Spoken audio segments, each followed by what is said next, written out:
What's up guys, welcome back onto my YouTube channel.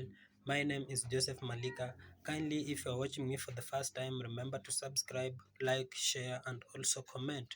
So today we are going to see our African liberator, that is Sir Ibrahim Traore, the president of Burkina Faso, who has come up replying onto Netanyahu's warning to African leaders.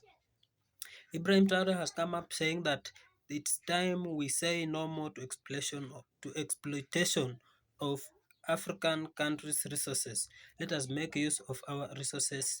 Let us come up and unite. As you know now, into Africa, the hashtag is hashtag Africa United. So watch this video up to the end and I'll be back with more comments. Listen up, because I'm only going to say this once. My name is Ibrahim Traore, President of Burkina Faso, and I'm here to tell you something that's been burning in my heart and in the hearts of millions across Africa. We are done staying silent. We are done bowing down. We are done letting foreign powers treat our continent like their playground. A few days ago, a message came out. Words, they say, came from Benjamin Netanyahu, the Prime Minister of Israel. They claim he warned African leaders to stay in line or face consequences. Whether he said it or not, I don't care. The message was loud and it was clear. Some people still think they can threaten us, scare us and control us. Well, I've got a message of my own and I'm speaking it loud and clear, not just to Netanyahu, but to anyone who thinks Africa is theirs to bully. We are not your colony. We are not your pawns. We are sovereign and we will fight for our freedom with everything we've got. Let me take you back to that moment in Ouagadougou, our capital. I stood in front of cameras, journalists, and my people. The room was packed, and you could feel the tension in the air. Everyone was waiting to see what I'd say. I didn't have a script. I didn't need one.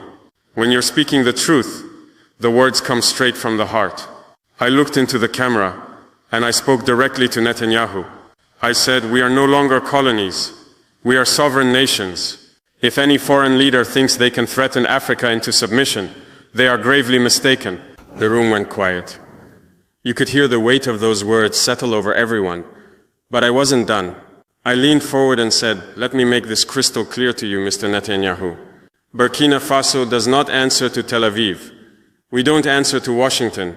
We don't answer to any force that thinks it can buy us or bomb us into doing what they want. I meant every word. This wasn't just about Israel. This was about every nation that's ever tried to control Africa, exploit our resources or silence our people. I ended with a warning. If you come for one of us, you come for all of us. Africa is not yours to threaten. You might be wondering why I chose to speak out like that. Why not stay quiet like so many leaders before me? Why not send a polite letter or make a phone call behind closed doors? Because that's not who I am. That's not what Burkina Faso stands for anymore. And that's not what Africa needs. For too long, our continent has been treated like a place where powerful countries can do whatever they want. They've taken our gold, our diamonds, our oil. They've drawn lines on our maps, split our people apart, and told us how to live. Even after we fought for independence, they kept meddling, using money, threats, or soldiers to keep us in line. I'm done with that. My people are done with that. Africa is done with that. When I heard about Netanyahu's so-called warning, it wasn't just an insult to me or Burkina Faso. It was an insult to every African who's ever dreamed of a free, proud, and united continent. I couldn't stay silent. Silence is what they expect from us. They expect us to be afraid, to bow our heads, to say, yes, sir. But I'm not that kind of leader. I'm here to fight for my people, for our dignity and for our future. And I know I'm not alone. After I spoke, something incredible happened. My words didn't just stay in that room in Ouagadougou. They spread like wildfire. People started sharing the video of my speech on X, Telegram, WhatsApp, everywhere. Within hours, millions of people had seen it. Not just in Burkina Faso, but across Africa and beyond. Young people in Mali, farmers in Niger, students in Guinea, activists in South Africa. They all heard my voice and they felt it. They weren't just listening to me, they were hearing their own hopes, their own anger, their own dreams. In Mali, my brother Colonel Assimi Goïta shared the clip on social media. In Guinea, Mamadi Doumbouya stood up and said he's with me. Across Telegram groups, people started using hashtags like Africa will not bow, and we stand with Traore. Those words weren't just slogans, they were a battle cry. They were a sign that Africa is waking up. We're not just a bunch of countries anymore. We're a family, and when one of us is threatened, we all stand together. Let me tell you what sovereignty means to me. It's not just a fancy word you find in books. It's the right to make our own choices. It's the right to say who comes into our land, who takes our resources, and who we work with. It's the right to stand tall and say, this is our home, and we decide what happens here. For too long, foreign powers have treated Africa like a chessboard. They move their pieces, soldiers, money, companies, and expect us to sit quietly while they play their game. Not anymore. In Burkina Faso, we're taking back control. We're saying no to foreign bases on our soil. We're saying no to deals that leave our people poor while others get rich. We're saying no to threats that try to scare us into submission. And we're not alone. Across the Sahel, Burkina Faso, Mali, Niger, we're building an alliance. We call it the Sahel Alliance, and it's about standing together, protecting each other, and building a future where Africa calls the shots. You might be thinking, haven't African leaders said things like this before? Sure, some have, but this moment feels different. Why? Because the world is changing and Africa is changing with it. For years we've been told to wait our turn, to follow the rules set by others. But now we're writing our own rules. France used to have a tight grip on countries like mine. They had military bases, controlled our economies, and acted like they owned us. But we pushed them out. Mali did it. Niger did it. Burkina Faso did it. And we're not stopping there. When I spoke out against Netanyahu, I wasn't just talking about one man or one country. I was talking to every nation that's ever looked at Africa and seen a place to exploit. I was talking to the leaders who think they can scare us with sanctions, bombs, or angry words. I was telling them that Africa is rising and we're not afraid anymore. My speech wasn't reckless, it was necessary. It was a reminder to the world that we're not just here to survive, we're here to thrive, to build, to lead. You know what's interesting? After I spoke, Israel's government didn't say a word. No response, no statement, nothing. That silence speaks louder than any speech. It tells me they weren't ready for someone like me to stand up and call them out. They're used to African leaders who stay quiet, who play nice, who don't make waves. But I'm not here to play nice. I'm here to tell the truth, no matter who it makes uncomfortable. The Western media, they barely touched the story. They didn't want to give it airtime because it doesn't fit their narrative. They want to keep painting Africa as a place that's weak, divided, and dependent. But we're changing that narrative. Every time someone shares my speech, every time a hashtag trends, every time another African leader stands with me, we're rewriting the story of our continent. We're showing the world who we really are. I didn't set out to become a symbol. I'm just a man from Burkina Faso, fighting for my people. But when I look at the messages pouring in from young people, from elders, from mothers and fathers across Africa, I realize this is bigger than me. People are calling me a voice for the continent, a symbol of defiance. They see me standing up to a powerful leader like Netanyahu, and it gives them hope. It reminds them that we don't have to live in fear. I'm not doing this for fame or attention. I'm doing it because I believe in Africa. I believe in our strength, our history, our future. I believe in the dreams of our ancestors who fought for freedom. I believe in the young people who are ready to build a new Africa, one where we don't beg for scraps, but sit at the table as equals. Let me tell you about the Sahel Alliance, because this is where the future starts. Burkina Faso, Mali, Niger, we're coming together, not just as neighbors, but as brothers. We're building a partnership that says, if you attack one of us, you attack all of us. We're sharing resources, sharing ideas, sharing strength. We're showing the world that Africa can stand on its own 2 feet. This isn't just about fighting off threats. It's about building something new. We want schools where our children learn our history, not someone else's. We want hospitals that save lives, not empty buildings. We want economies that lift up our people, not foreign companies that take our wealth. The Sahel Alliance is just the beginning. I dream of a day when all of Africa stands together, north, south, east, west, united as one. To the leaders out there who still think they can control Africa, hear me now. Your time is up. We're not your backyard. We're not your resource bank. We're not your punching bag. If you think you can threaten us, bribe us, or scare us, you're in for a surprise.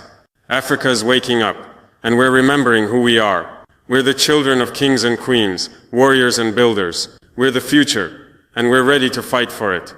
To my African brothers and sisters, this is our moment. Don't be afraid. Don't let anyone tell you we can't do this. Share this message. Stand up in your communities. Demand your rights. Support leaders who fight for you, not for foreign interests. Together, we can build an Africa that's strong, proud, and free. Some people might say my words were too bold, too risky. They might say I'm picking a fight we can't win. To them, I say, staying silent is the real risk. Letting others walk all over us is the real danger. I spoke out because I believe in my people. I believe in our right to live free, to make our own choices, to shape our own future. If that makes some people uncomfortable, so be it. I'm not here to make friends with those who disrespect us. I'm here to fight for what's right. So guys, I think you have listened to that speech from Ibrahim Traore replying a message to Benjamin Netanyahu, who came up trying to send fear into African countries, trying to send warning to African countries.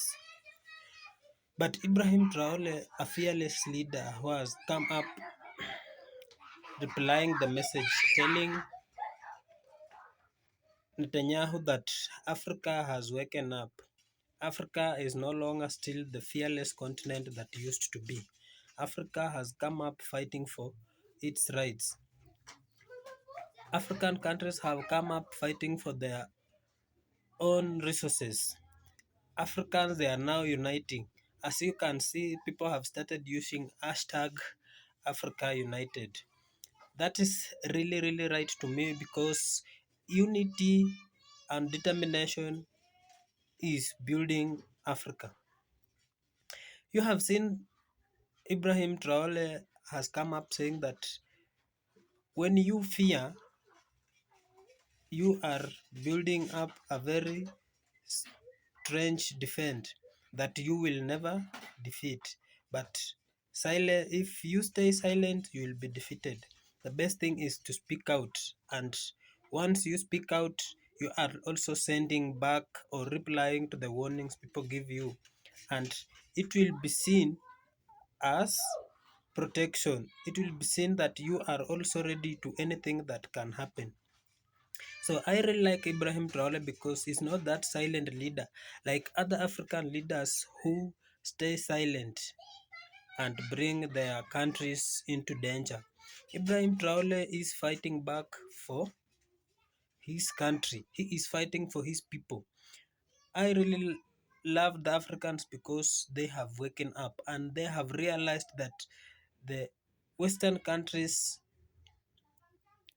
Western countries were the Western countries, they were oppressing their rights. But it is now good we have waken up. As you can see, everything into Africa, as the youth are coming up, creating a revolution. We want to liberate our continent, Africa. We want to come up and fight back our resources. For you see, the Western countries come into African continent, take our resources, go with them, or when they say they are going to do businesses with African countries, the African countries give out their resources, leaving large profits go into Western countries, and we are remaining with lower wages, whereby you can hear the African people crying out of corruption into their countries. But that's not corruption. Corruption starts with the leaders who accept doing large businesses, accepting investors who are corrupt into the continent. And by doing that, you can see that huge profits are taken out, leaving Africa with lower profits, whereby the resources are from Africa. I think that's not a good idea, because before you do an investment with a business partner, you have to write up a document that will really guard your resources, a document that will really support your own people. Let the investors leave high profits and take lower profits into their own continent, because as the main resource has come from Africa. And that's a best idea. So Ibrahim Traore has come up trying to urge African leaders to wake up and defend their own continent. In Africa, we have to start a revolution saying that once, as you can remember, the Western countries colonized us. They came forming their own system of government into African countries. African was colonized with Western countries. This is because they had powers over us. But now, once we started gaining our independence, let's use that opportunity not to allow the Western countries come back and take everything to us. Let us not allow Western countries come and create military troops into our own continent, because I have never seen, or I have never heard of any African country that has a military troop into Western continents or Western countries. And for them, they cannot allow. But why do we Africans allow them to come and create military troops into us? That means we are creating a very big danger, meaning that they can anytime change the government into the African continent or African countries. So African leaders, we are being urged by Ibrahim Traore. Let us try to take an example of Ibrahim Traore, because you have seen now the people of Burkina Faso are very, very happy because everything into their country has changed. You can see the system of government that is there. You can see how the people are now very happy. The agricultural program is running on well. People are doing agriculture. Food is now, they have a lot of food into their country. Like you can see, they have stopped importing of cereal foods because they grow their own food on their fertile lands. So our own Africa have so many resources that can create employment to our own people. We can create our own good engineers. We can make our own good doctors and teachers when we support the education system into our continent. So I urge African leaders to come together. Listen what Ibrahim Traore is saying. Let us not live into fear, but let us live in replying the warnings or the threats the Western countries give to us. Like what Ibrahim Traore has done to Netanyahu. He has replied him. Not that he is fearing the attack, but he is making him know that we are also ready for anything. But this is not the urge that we are going back into fights. What we have to do is to create peace. And once African leaders unite, one African people unite, they are going to make African continent greater. As you can remember, the African continent was blessed from the first during the during when Jesus came into the world. So let us take that opportunity, bring back Africa into where it was. Let us make very good use of our own resources like gold. We have so many resources into Africa. If we only make use of them, Africa is going to be a great continent. So let us support each other, come together, fight for our own rights, fight for our own resources, fight for our own people, so that Africa will come back into unity, and let the leaders come together, reason together, support each other, and African will grow up and be a better continent of the black people. As you know, Africa is the motherland of black people. Let us bring the other black people living into Caribbean countries. Let us bring them back. Let them be happy of what African leaders are doing. Let us do away with corruption. Let us support our people, support the education system, support the youth, because the youth are the future leaders. So guys, I think that was very clear from Ibrahim Traore, and he is urging all African leaders to come together and reason together. Let these issues of hateness stop, issues of racism stop, the ethnicity. Let us not talk about people saying that this one is from another country, this one is from another country, so we are not going to be together. Let us negotiate, create peace. As you can hear, the hashtag into Africa now is hashtag Unite Africa. Let us support that hashtag. So guys, come up, share this video. Let all the African leaders see, let all the African people see. Support Ibrahim Traore. Share this video, comment, like onto all pages. See you on to my next video. Bye bye.